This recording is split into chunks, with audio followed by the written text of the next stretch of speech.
Dibanding tiga gapura lain yang ada di seputaran kawasan luar Keraton Kasunanan Surakarta atau Keraton Solo yang disebut sebagai Trimargi Gapuraning Ratu yang terdiri dari Gapura Klewer, Batangan, dan Gading, Gapura Gladak memiliki usia paling tua. Gapura Gladak merupakan gapura pertama yang dibangun di lingkungan Keraton Solo dan dibangun pertama kali tahun 1750 Masehi di era kekuasaan Sri Susuhunan Pakubuwono atau PB3. Ketika itu gapura tersebut masih memiliki bentuk sederhana, terbuat dari bahan besi dengan bentuk melengkung dan dihiasi oleh berbagai ornamen binatang buruan seperti kijang dan rusa.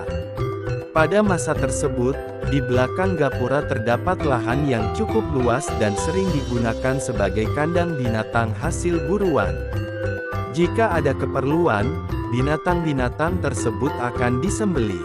Karena kondisinya masih liar, ada petugas khusus yang menarik atau menghela menggunakan tali dengan istilah anggeladak atau hanggladak.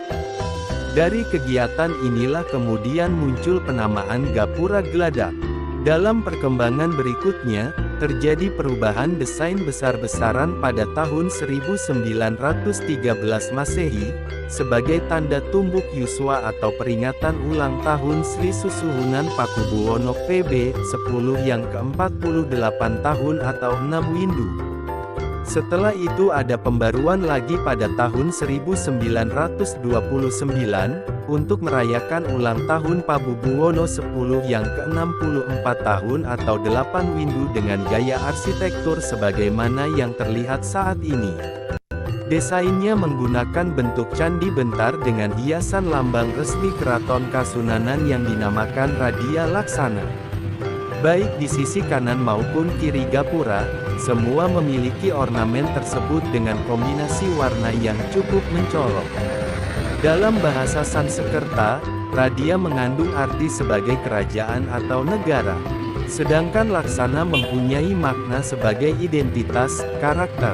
Sehingga secara umum atau garis besar dapat diartikan sebagai identitas kerajaan. Selain itu tepat di depan gapura, ada hiasan lain berupa dua patung raksasa Gupala kembar di bagian kiri dan kanan. Keduanya disebut sebagai Arca Pandita Yaksa, namun lebih populer dengan sebutan Reko Gladak. Secara harfiah, kedua arca tersebut berperan sebagai penjaga pintu masuk utama dari alun-alun utara menuju kompleks keraton. Sedangkan secara filosofis, menjadi tanda atau simbol transisi dari dunia luar menuju ruang suci keraton, mewakili pembuangan sifat buruk sekaligus pencarian kebajikan. Sementara itu secara spiritual, Arca Pandita Yaksa atau raksasa pertapa adalah lambang kekuatan penjaga yang mengawal kesakralan kawasan keraton. Sebagai salah satu ikon budaya kota Solo atau Surakarta, Gapura Gladak memiliki fungsi sebagai akses keluar masuk keraton melalui arah utara melalui alun-alun utara. Sama seperti bangunan kuno lain yang ada di kawasan Keraton Kasunanan, Gapura Gladak juga telah masuk dalam daftar cagar budaya yang dilindungi.